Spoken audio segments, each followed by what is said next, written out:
What's happening, party people? I am currently in Cincinnati, Ohio. Today is Sunday. Getting a late start, but hey, I got a video for you guys today. A little bit of coolant roulette there with Panther while I was still in Chicago, and then I worked on the gauges for John. Got some customization done on that 850. Man, post exhaust work, John is blown away. He believes that car performs as well as Panther. I actually think it's a little faster than Panther. It got some good responses, and it's lighter than Panther, so that thing gets up and goes. Now, getting that exhaust fixed, man. 3-inch downpipe, cat. From the cat back, it has the regular 2.5-inch. Before, it was 1 3/4. I don't know why somebody did that to him. Anyway, I'm back in Cincinnati, getting ready to tinker with Panther just a little bit so I could get going to Baltimore out there with Jose, if he still needs me. I'm going to send him a text message here in a few minutes. If he still needs me, I'm going to do a couple things on Panther and get out there, help him, help Moshi, pick up probably another wagon that's got a blown head from a timing belt jump, and a few other things. So, want to touch base with you guys about a couple of things. Number one, when I go out to Baltimore area, I will have a little bit of extra time. So if you need me to check something out, help you with something that won't take more than a half a day, I can't get committed to any more long projects until I get the people in the schedule taken care of. But if you need a timing belt job, a brake job, something like that, that's a couple of hours. I can handle that kind of stuff. Now, some of you guys are financially challenged. If you don't have the money, just let me know. Hey, Robert, I don't have the money. I do have the parts. I'll come help you, no problem. I'll be in Baltimore, D.C., Richmond, Roanoke, around that area. I don't mind driving a couple of hours between point A and B to help you out.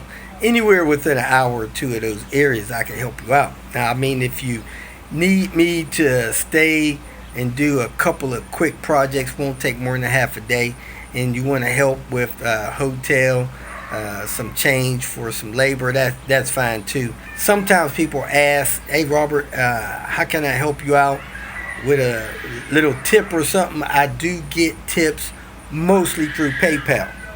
There's a PayPal email address on my website. We are currently redoing my website because I'm having so much difficulty with the website. We're redoing it, and it'll be better off after we redo it. If you want my mailing address to mail me a check or money order, send me a text message. I'll send you my address. You can mail it. People drop money off at Walmart. Let me know. Then I'll tell them what state I'm in so I can go pick it up. People send PayPal. I now have a Cash App. I'm not a retail store. I don't have 42 different ways that you can send donations or pay me. I apologize. It's just complicated for me, being an individual, to manage 42 different ways to receive a few bucks, so just a couple dollars here and there, 5, 10, 50 bucks, it's not worth all of this hassle. So PayPal, number one. People mail checks and money order, number two. People drop money off at Walmart. People do Cash App. Those are primarily 4 ways. People give me cash. Man, I appreciate the help. I really do. But I just don't have the ability to complicate it with all these different pay methods. People talking to me about Bitcoin payments and all that stuff, man. I try to keep things simple. I appreciate if you can help me out. If you can't help me out, that's all right. I appreciate the thoughts, especially the prayers. So, just trying to stay safe, trying to stay with getting out there helping people. I told Diane, let's not too much worried about what's going on here at home. We travel so much, trying to help people with things that they normally wouldn't be able to do, whether they have funds. Most people do, or whether they don't, so I understand. I've been there myself. So hope you enjoyed today's video. Oh yeah, I get calls every once in a while where people has done some major work to their car. Now the car won't start. Guy called me yesterday, had me on the phone for about, 30 minutes or so. We're going round and round about timing. Timing is not that complicated. Talking about timing, he did a timing belt, water pump job. He started the car, it sounded real bad. He shut it off, it didn't want to run, he didn't know what was wrong. He's going on and on and on and on and on and on. It's always something else that they're not telling me.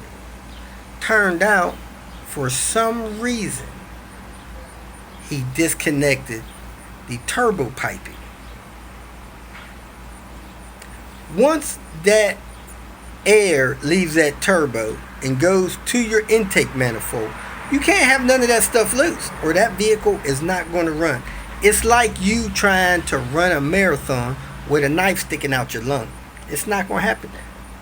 That system has got to be closed up, sealed up, put together before that car. Now, you could take a tube off from the airbox to the turbo, it'll probably run fine. People drive around like that.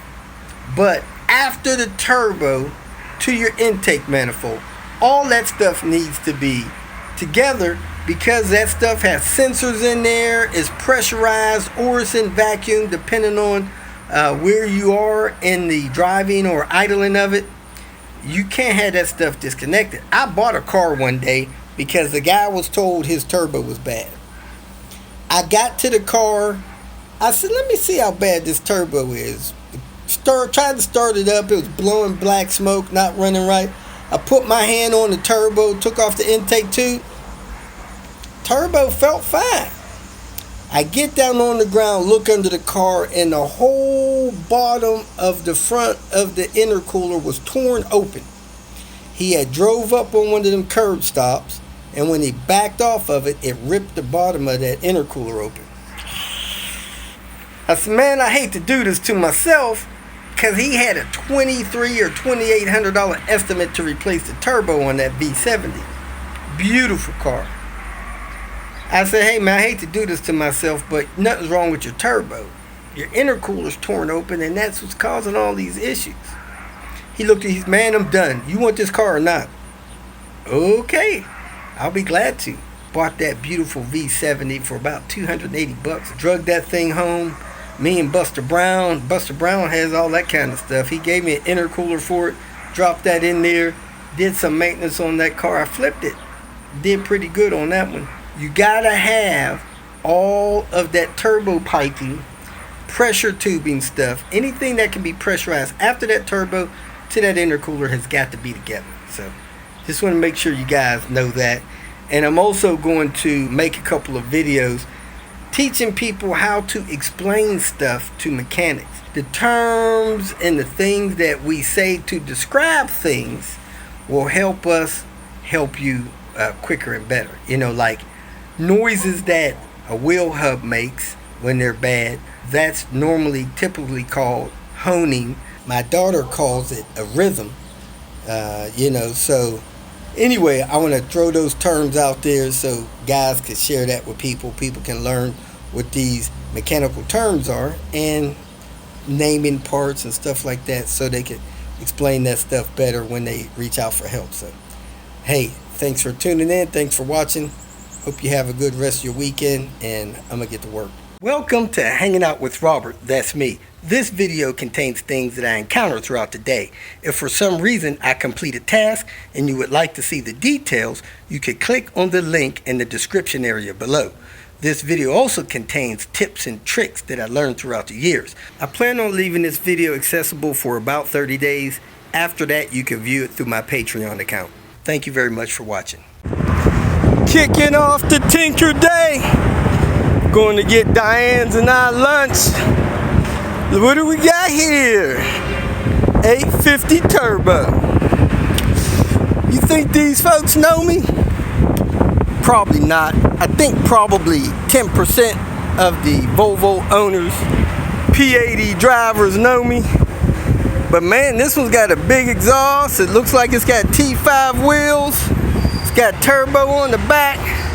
Probably a 95 model. I was deceived by this sign. Hibachi grill. Then they threw that word on the back, buffet. How in the world you gonna have a hibachi buffet? Man, I'm used to people cooking on that grill in front of me. That's my favorite type of restaurant, those hibachi, Japanese hibachi restaurants. That thing's a Chinese buffet. Totally disappointed me when I went in there. Needless to say, I did not stay. Nobody likes surprises when it comes to their food. So I'm gonna go get Diane and I sandwiches over here. Hopefully I can cross this street. Subway restaurant. Then hit the shop, replace my radiator that's leaking. Coolant roulette. Let me shut this down, top off the coolant. And this crack, man, it's crawling all the way down to the bottom of the windshield. Need to get this replaced. I tried to walk over to the Subway to get a couple sandwiches. It was actually too dangerous to cross the street around here. So, I'm driving the Subway. I'd say it's getting worse, folks. It's just dripping on the ground now. Oh boy. So I popped another low coolant light. I think it leaks more when it's cold than when it's hot. So I pulled over in the gas station, bought a bottle of water, kind of a taller bottle, filled it up. Then I went to Advanced Auto and tried to get the G48 formula. That's the, I think, perfect match to the Volvo stuff. And they took G48 off the bottom. They took Volvo off the bottom. Then the G05, they took Volvo off that bottom. Now Prestone has a European car formula that they sell. You can't see what color it is. The bottle's totally engulfed in yellow, so you don't know what color the coolant is. But it says Volvo, Mercedes, Jaguar, all that special stuff on there. And it does say it's compatible to G48. And it's a hope. So I went back to the Zerex bottle. And then I was able to find P-Hope on that bottle. Man, they made it real hard to find. So I went on ahead and got that. And to my surprise, at Advanced Auto, the stuff was under $13. I've never seen that before in my life. I've always seen coolant being up around 1917 several years ago, but I've never seen it under $13. It was $12 and some change. I asked the lady, was it my birthday? Does it come with a lifetime warranty? Should I buy every bottle you got? I mean, dang. $12 and some change. That's pretty cheap. So anyway, I got the Zerex. I'm going to drive this car through the day and do this in the morning. I'd rather do it when it's cool than when it's a hot engine and 85 degrees outside. So that's where I'm at with Coolant Roulette. Back here at John's 850. They're trying to make seat covers, Swedish car parts. They wanted the code off the seat color, so I'm going to get that code, send it to them. Then we're going to install an oil pressure gauge. We're going to move the voltmeter into one of these vents and see what else we can get into. Installed this AEM gauge. They say when you turn the vehicle on and it defaults to that without starting the car, there's probably a wiring issue. So I'm going to put the oil pressure here and figure out what's going on with that gauge there. In this video, we're going to be installing the Glow Shift performance gauge, specifically the oil pressure gauge. I kind of like the Glow Shift gauges. They're not too expensive and you could change colors with them. Seem to be a good entry-level gauge that works. So here's the gauge. I'll grab the instructions, and there's a couple ways you could do this. You could get the sensor screwed in, which may bypass your current low oil pressure. Or you could get one of these oil filter mounts. Glow Shift also sell those. So you pull your oil filter down, you put this up where your oil filter is, and you drive this up there and screw that in where your oil filter screws in. Need the right pitch, I guess, thread pitch, and then you screw your oil filter on this, and you got 4 ports there, and you plug the ports you don't need, and of course use the ports you do. So I'm gonna make sure this screws into that, which I'm sure it does. They're both Glow Shift, and plug the other ports. So let me get the instructions, read through them for the gauge, and then get this installed. Woohoo! Instructions seem pretty straightforward. They do tell you the thread pitch on their sensor, which is 1/8-27 MP3, which is national pipe thread. A couple different ways that you can install it. Please take a look at it, find the location you wish to install it, place a catch pan under you'll be working to catch any oil loss, which will be minimal on this car. This has a 22 millimeter nut on their oil filter adapter, and seems pretty straightforward. So another thing they got is a sun visor for the gauge. I didn't know they had that. I've seen those. I didn't understand how those were installed, but now I do. So you got gauge wiring and information on the pressure sensor. This is what we have. Instructions for the gauge visor, instructions for installing this, which is the oil filter adapter. Man, I don't see how that gets pressurized.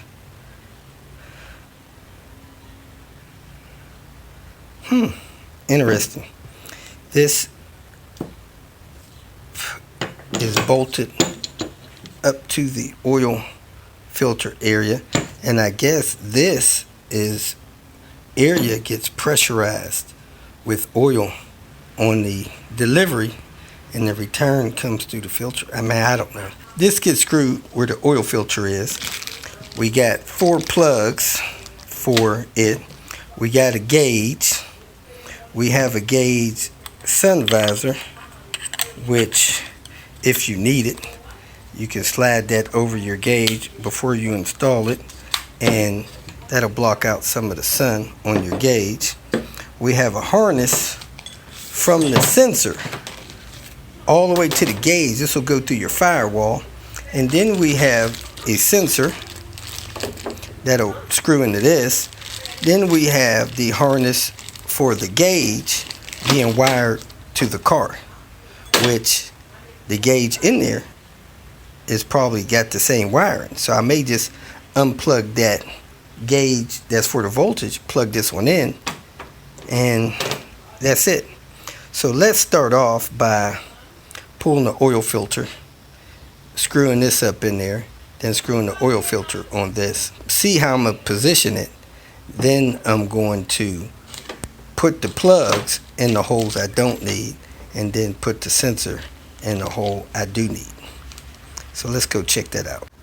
The downside of this mounting housing is on the Volvo, of course, it gets pressed up in that valley. Then you add this much distance on your oil filter. So your oil filter is almost even with your subframe. Puts it in a little danger of getting hit. If your subframe is scraped up there or there, you may not want to do that. And I do see a couple of scrapes along here, so you'll be extra careful not to pull over parking stops, stuff like that. It's good that this oil filter is up this high. It's totally protected, but we're getting ready to drop it about 1.25 inches. I'm going to make this note because a lot of people don't know this. The oil filter is screwed on the upper edge of the oil pan, and the oil pan's bolted to the engine. However, most of your oil should be in the pan, a little bit in this line, so you could change the filter and not lose that much oil.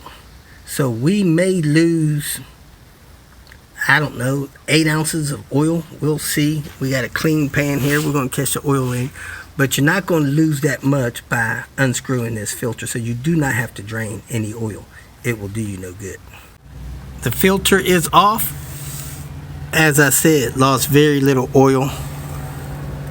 So we want to set this up here and see what position we want this in to get our sensors. That thing can be forward, and we'll get 2 sensors pretty easy. If it's on an angle like this, we can have all 4 sensor openings available. I'm going to probably put it like this and point the sensor toward the driver's headlight coming out of that one. That'll probably be the safest place for the sensor to stick out and get it quickly away from other things, and run the wire harness along the front of the wire harness here. As you can see, the sensor has thread sealer on them, so you may want to put thread sealer on these plugs.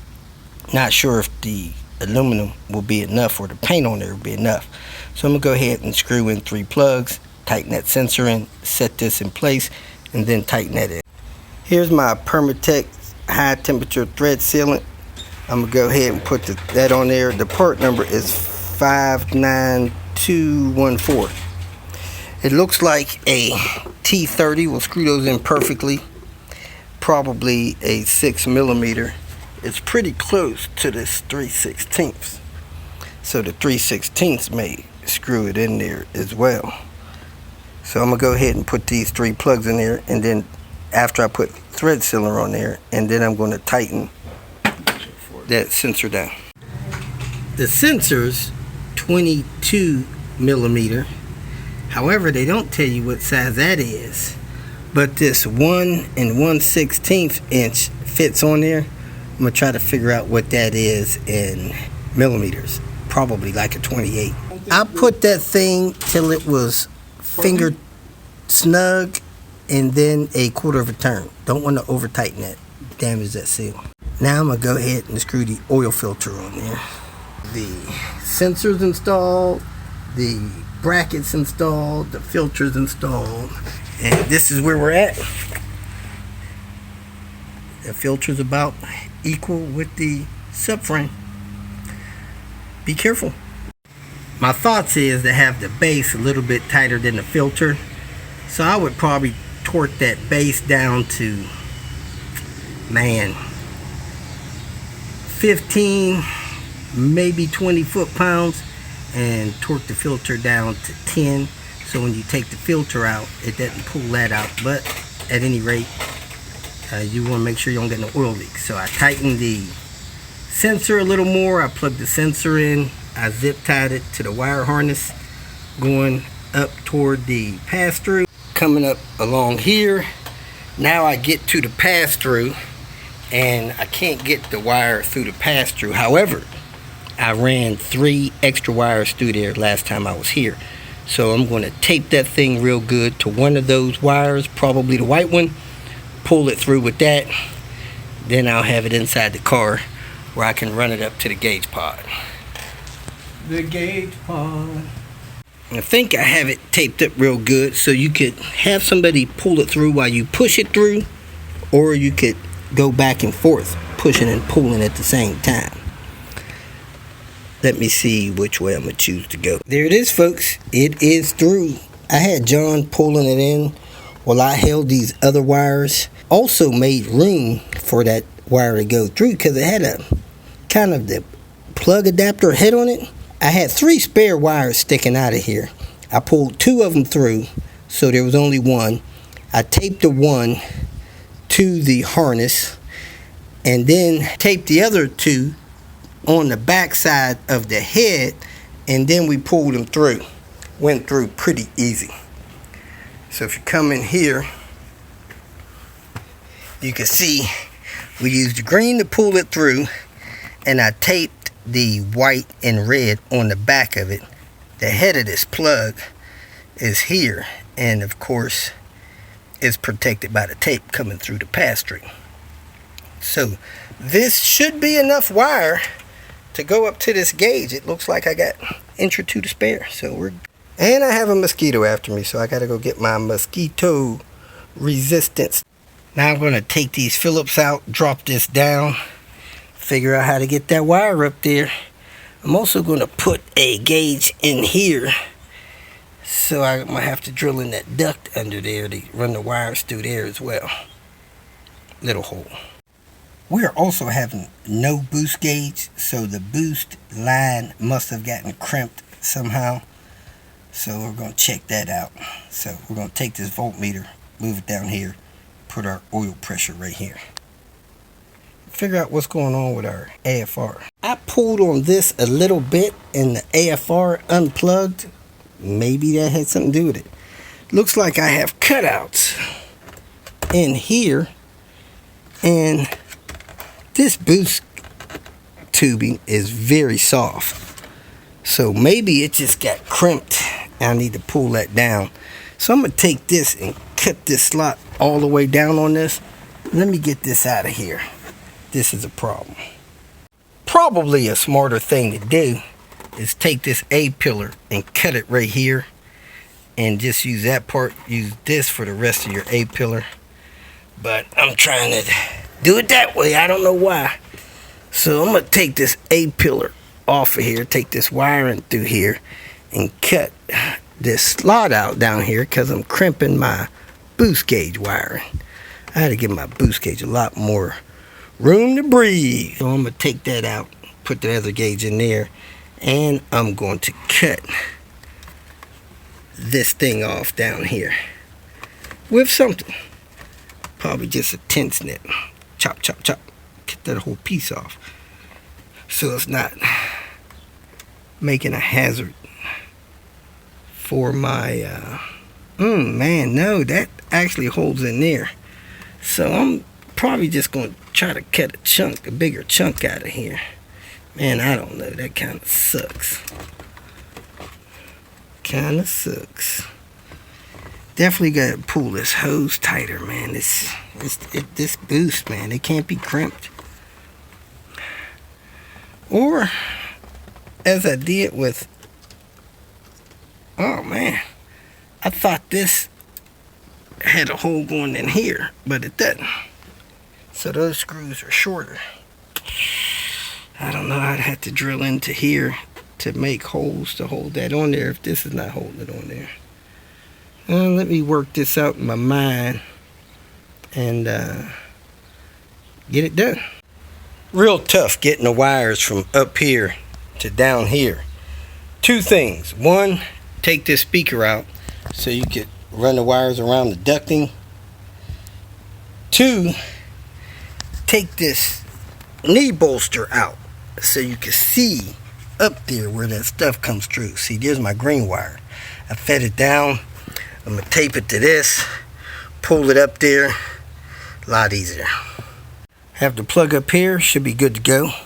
I'm going to put the gauge in there, cut some stuff out of here like I talked about, and get this stuff back in place. See if we got everything working. The folks from Glow Shift was kind enough to put a different plug on this oil pressure versus the voltmeter. I don't think the colors mean anything different, just a different plug. So I gotta undo this and go ahead and do this. Let me go ahead and pull this panel down and wire this up.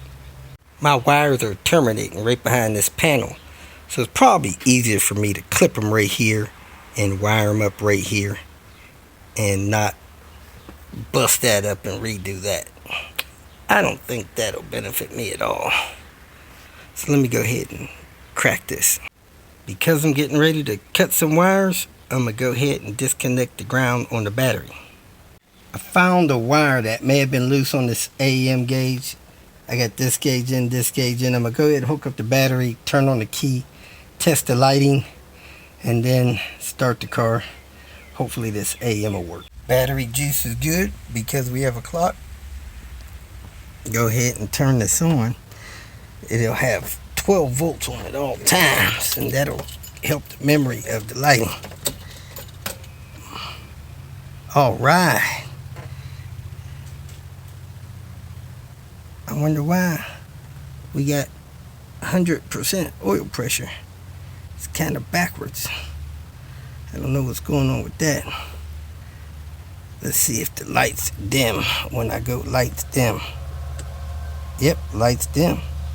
That's good. I don't have nothing on this AM because I'm not in run. I hit run. AM. That's still busted. Something's not right. That's not supposed to be 14.7. I'm gonna go ahead and start the car. See what happens to this oil pressure.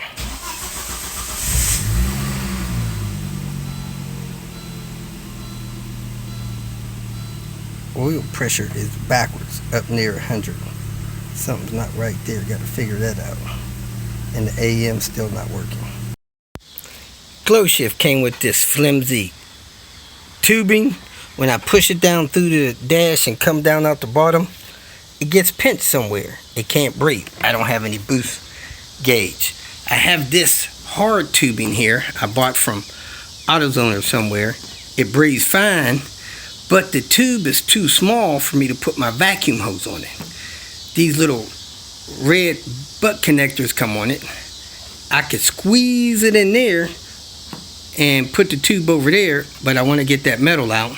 So I took a small drill bit, ran it through there. Now I'm going to take this drill bit, run it through there so I can use that connector on that connector, then hose it, and get this thing where I can use this smaller hose that'll run through that dash without getting pinched. I have the tube passed through. Now I'm going to put some heat shrink on it and put a vacuum line on it. There it is. Now I'm going to put some real tubing on it and see how it works out. After wrestling and fighting, none of these gauges working. Then I decided I'm going to make sure I get one of them working. I got the boost gauge working. Replace some hard tubing in there. And now all 3 gauges work. It's crazy.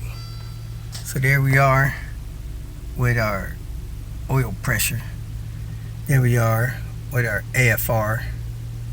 And there we are with our boost gauge. We're going to try to do a pull. Mostly around, depends on your RPMs. I'm at 2,700 right now. I got 60 PSI. I'm around 2,200 and I got about 45 PSI. Cruising around 2,200. Got about 45 PSI. So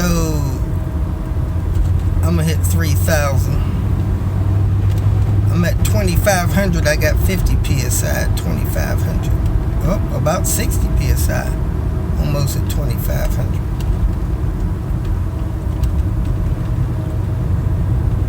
Alright, I'm at 3,000 RPM right now.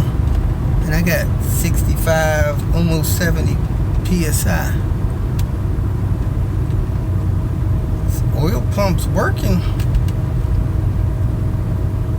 Rate about 62 PSI at 2,800 RPMs. Drop it down to 2,000 RPMs. I'm at 40 PSI at 2,000 RPMs.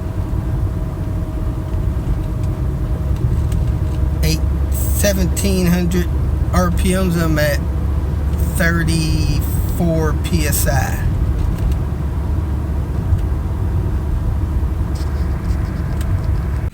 Just drove the car 20-30 minutes. It is warm and the oil pressure is 28 PSI.